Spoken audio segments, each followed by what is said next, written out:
Hello, all. And I hope that, that astrology has been treating you guys well and that you guys have been doing some deep inner work.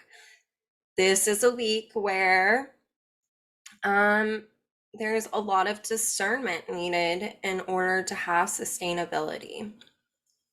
In the written report on my website, nonconformistconscience.com, I write about how this can be felt on a personal level. But in this video, I'm going to hit on that, but I'm going to talk a little bit more about how we can see this in the collective right now. And so let us dive into this week's astrology, right? So on the 16th, we had Mercury in the sign of Virgo in a conversation with Uranus. And Uranus is still in the sign of Taurus. So Mercury in Virgo is really, Mercury is co-ruled. So it's ruled by the sign of Virgo and it's also ruled by the sign of Gemini. And with Mercury and Gemini, there is a need to gather information. It's like the act of studying and learning, right? But there's a yang energy to it that is, about going out there, and it's the energy moving out from our center. Well, with Mercury and Virgo, its other co-ruler that it's in the sign of now, it's yin energy. So it's energy moving in. So it's almost like taking all of the information that we've learned and we've gathered and we've collected, and now it's having an internalized process that has to deal with discernment. And discernment creates gnosis, or, an inner truth or an inner understanding. And so Mercury in Virgo is very much about the discernment of bridging the inner work with the exterior. And Uranus in the sign of Taurus, as I've mentioned many, many times, over the last few months, is Uranus, this Uranian energy, is about humanity. It's about the collective conscious. It is about values and meaning and interrelationships, and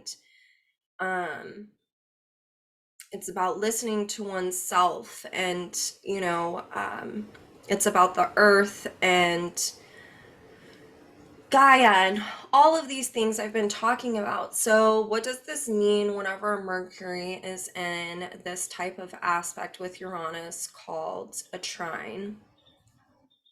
And it's a specific kind of trine, and to not get too much into technicalities, I'm just going to give a view of what this specific conversation is talking about. Whenever there's this type of aspect or conversation going on between these two planets, there is a need for us to really go within and have the inner standing or inner understanding to impart wisdom or gnosis about something. And the reason being is we're at a threshold of, when we are learning or understanding, there's a learning curve, right? We can kind of go back into old behaviors. Oh, I caught myself. And then kind of pull yourself up by your bootstraps, so to speak, and then get back into the work of what we're supposed to be doing. But it's something that is needed to be obtained, right? Like, I'm learning how to do this. And so I'm reaching for it. I'm wanting to obtain this.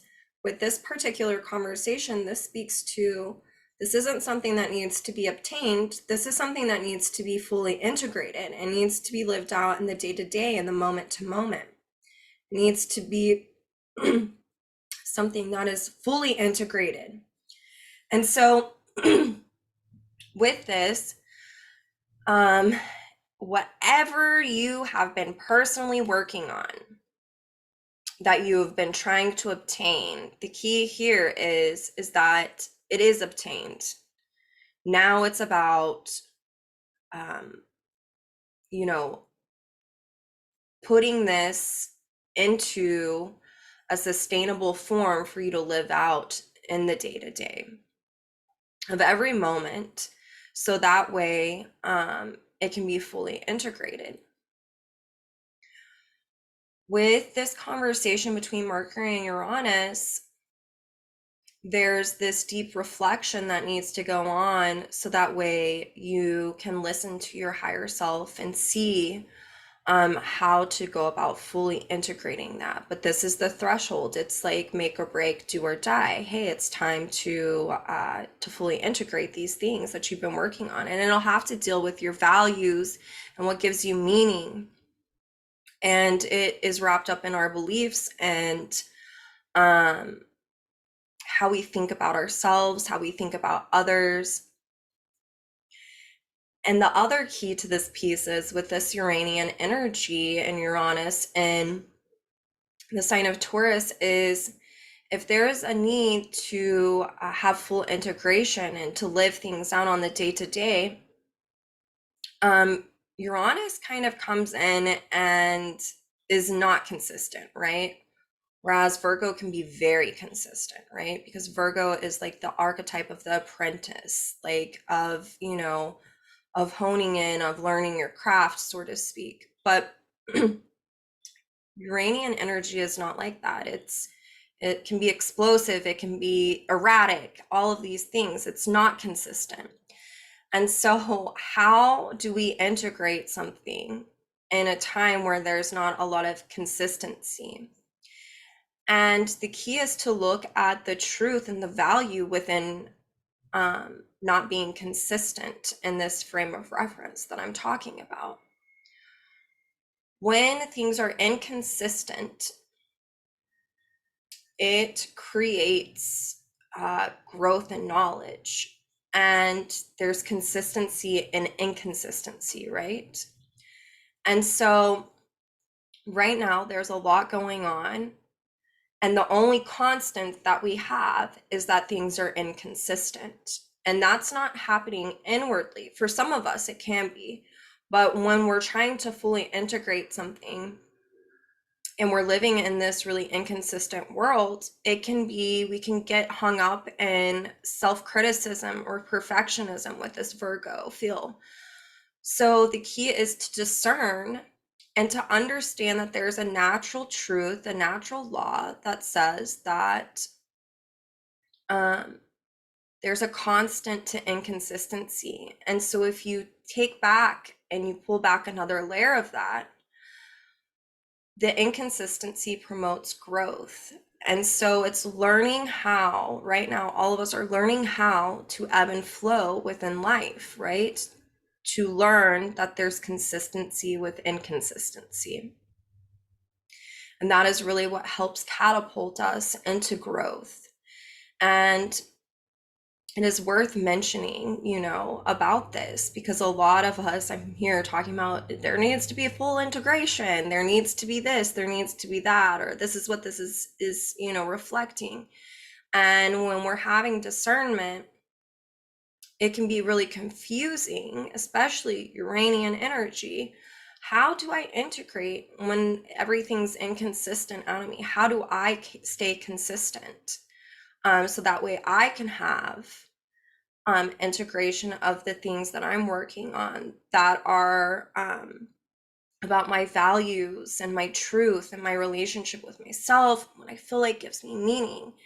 And the key is for you to be consistent and for you to understand that, and all of us need to, is that there is consistency within inconsistency. And there's this deep, deep need to learn and to integrate that truth and to realize that it is promoting growth. And so the deeper truth is that we need to learn how to go with the flow. Because with Virgo, we want to control, right? Like I feel like things are so out of control right now. How do I manipulate this situation so that way I can stay within what feels secure to me because it's known. And now's not the time. You've got to relinquish that. You've got to have the natural expression of Virgo and have some humility and realize that, you know, um, we can have growth in an inconsistent exterior. And it's learning how to just ebb and flow and to know that there's a natural flow within life, a natural rhythm that it is inconsistent. It's in a state of inconsistency. And so right now, all of us are learning these deep lessons on not trying to control things outside of ourselves, not trying to be perfect, knowing that it's not going to be perfect, but that is like the little nuggets of wisdom that come are in those imperfect moments of learning how to just kind of go with the flow to where you can now learn how to self-improve and self-adjust within the inconsistency. This is really also about the betterment of humanity, right? And that speaks to the Uranian energy, but it's also speaks to the earth and to Gaia with this conversation playing out. And so whenever I think of this, there's this humility that comes from Virgo. There's like this healthy humility of Virgo is connected to the Capricorn archetype. It's another earth sign. And so it's about this need to take responsibility for one's own actions instead of feeling victimized or like life is happening at us instead of we're being co-creators. There needs to be this humility of understanding that if one of us wins, we all win. And it's about ownership and responsibility in the way of, oh, I'm self purifying. I'm perfecting something, not being perfect, but I'm perfecting a craft, or I'm perfecting something psychologically inside of me because I'm having discernment and I'm having understanding and wisdom come from this. And so it's kind of like cleaning up your side of the street. Oh, I now understand that my behavior in this situation that created harm and trauma, not only to me or maybe to someone else, or vice versa. I have responsibility for the choices that I chose during this moment or those moments. And we can see on a collective level how this is kind of manifesting right now. On the 16th, whenever this was happening, it was the American Academy came out and apologized to Sasheen Littlefeather. So it's having this healthy humility saying, this has been 50 years and we should have given you an apology back then. We completely blackballed you because you were speaking about natural truth, about, Wounded Knee and the treatment of the indigenous people and the culture and the land. And this woman, she was booed at the Academy Awards and she was blacklisted. And now 50 years later, there's been some discernment, and this healthy humility, and the Academy connected dots, and it put they didn't just call her and do things behind closed doors. They put it out there. They let it be known. They took responsibility. We messed up. We want to right a wrong. And so it's kind of this energy and these dynamics. We can see this in the collective right now as well with what's going on with global warming and everything else. It's Uranus and Taurus, right? And Virgo is about health, and it's like, the nurse, the doctor, kind of the person who's being of service to humanity.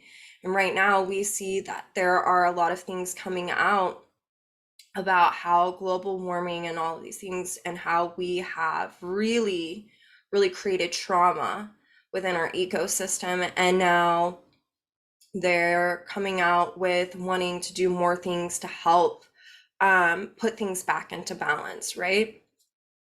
I think here in Oklahoma, they're trying to come up with rebates or tax breaks for if you get an electric vehicle, which, if you know Oklahoma, for those of you who watch that are outside of this state, we are an oil and gas state. It is how our state makes money. It is, the natural resources. We have so many oil and gas companies here that we have hydraulic fracking. We have earthquakes because of hydraulic fracking. A lot of people don't know that if they're not from Oklahoma.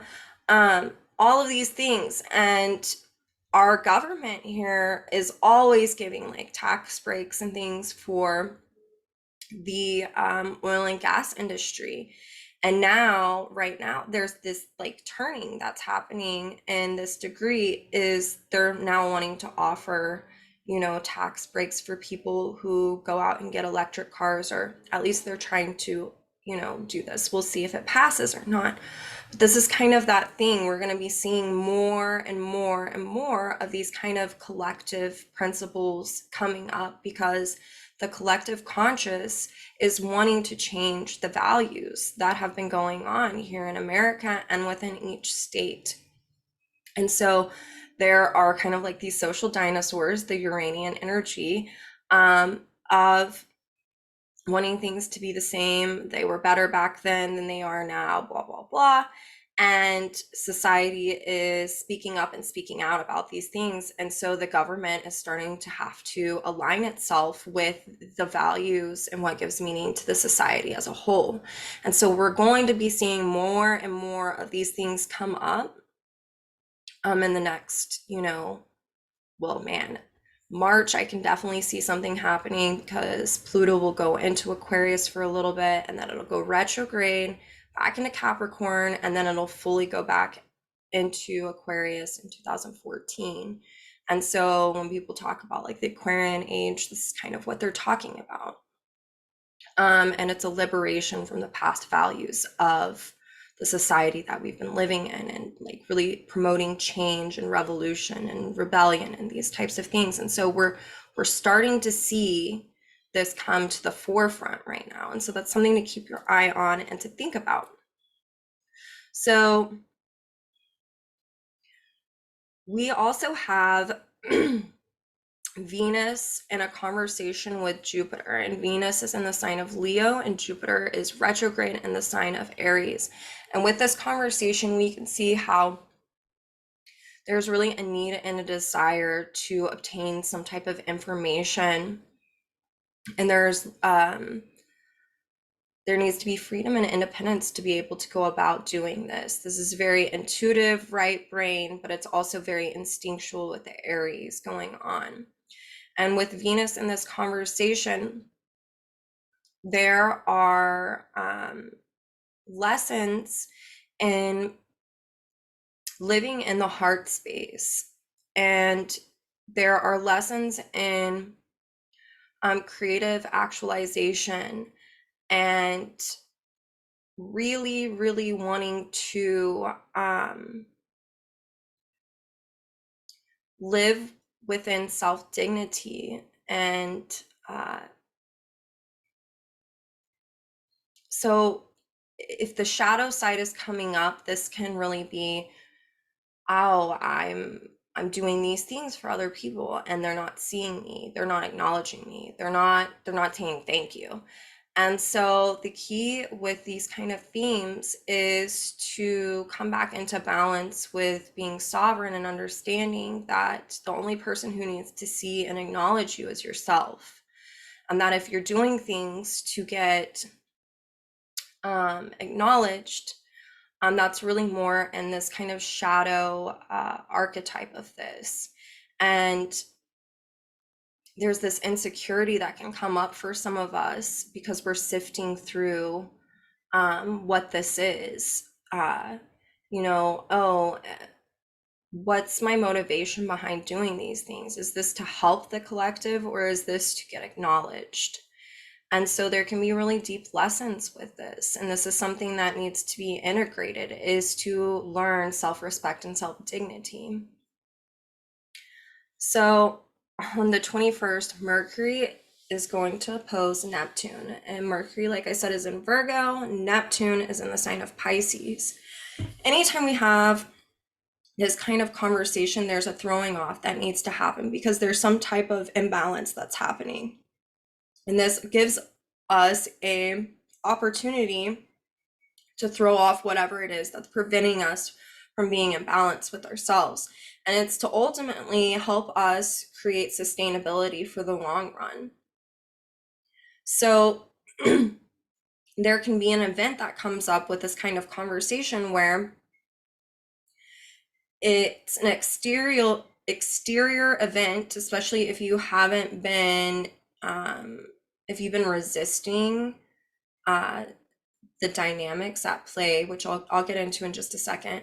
But it's an exterior circumstance or event that can come in that helps to ultimately realign us, to throw off what's preventing us from being in balance and to have a full sustainable integration. And so with this can be wrapped around giving ultimate meaning to something, or buying into the illusions of what that ultimate meaning is. And so that can create an imbalance because it's not truth. It's not actual reality and truth or timeless. And so there can be these delusions. And so that's why it's so important for this week for all of us to really have discernment and to do some inner reflection and inner work to connect the interior of ourselves with the exterior, as a way to help realign and rebalance us. And I think later on in this week, we'll see some stuff come out, in the news. We already are about, some delusional stuff happening within the government. And it comes out as a way to force the balance back in, to force alignment. And so this will be a really good time. This will be happening on the 21st. This is a really good time for all of us to really, really evaluate ourselves, where we feel like we might not be balanced, where we might be outsourcing or externalizing something to give ourselves value and meaning whenever we should be finding it within ourselves. And there can be a readjustment needed. And so if something comes up for you, say thank you, universe. Okay, I'm gonna go in and I'm gonna check myself so that way I can come back into alignment and into balance. I think that everything going on this week is really, really interesting. There's a lot of inner work, inner dynamics at play. This is a time for discernment. This is a time for to discerning what it is that you need to do to get back into balance, into an alignment. There is discernment in values and integration of those values that is needing to occur. And ultimately, this is all to continue to help further the collective. Like, we are living in this time and in this place for a reason. I say this all the time, and it's just because I'm so passionate about it, is on a soul level, a lot of us are choosing to live while all of this is going on because we really want to be of service to humanity in some type of way, even if it seems little. It creates a ripple effect by just standing in your own sovereignty and being in balance and in harmony with yourself and having relation with yourself. That puts up a great mirror for others to learn to do the same for them. And so that's this humility that comes from this Virgo, is knowing that you're not just doing it for yourself, but you're not doing it for acknowledgement either. You're doing it, or we're doing it, because we want to benefit the whole. And so I want all of us to really, really get in touch with this. This is a great week to tap into your creative side. This is a great week to do art or to sing or to dance, to get into the Leonian heart space. It's if you're like a scientist, you know, you could be creative in that way. I mean, there's a plethora of ways that this creativity could come up, but it's a great time to tap into that because what it ultimately does for all of us is it allows us to acknowledge our intrinsic uniqueness, and it allows us to acknowledge that there is self-dignity and self-respect in knowing that we are divine intelligence, that it is within us. And so expressing this creatively in some type of way, maybe you want to write a song and post it on YouTube. Maybe you want to write an article. Maybe you just want to draw and you want to do commission work and connect with people. There's all sorts of ways to go about doing this, and it really opens up the heart to allow new in and to have this to be in the flow of life, right? Whenever you're creating, it's super powerful because you do feel connected with God. It gives you this humility, like I'm really small, but it also allows you to acknowledge that you are a divine co-creator and that your existence here is, you know, full of different dynamics. And this is a way that you can express that this week and able to feel seen by yourself without having or needing the acknowledgement. And it replaces the insecurity with self-respect. And so I want all of us to be watching what's going on. You know, observe the healthy humility, observe the delusions that go on as well, and then observe how that's reflecting back in you if it is, and have this discernment about how you want to go about actualizing what you want to actualize this week. So I love you all, and I hope that you have a good week. Find me on my Facebook page if you want to connect, if you know, want to chat. You can always book sessions with me on my website, www.nonconformistconscience.com. I have an Instagram page, really just like post a link once a week and post a picture for the link. So if you want to connect with me more, definitely go to the Facebook page or, you know, reach out to me on my website. I hope that magic happens for you all this week, and I hope that the growth and the change that you're wishing to see happens as well. And I love you all, and I will see you next week.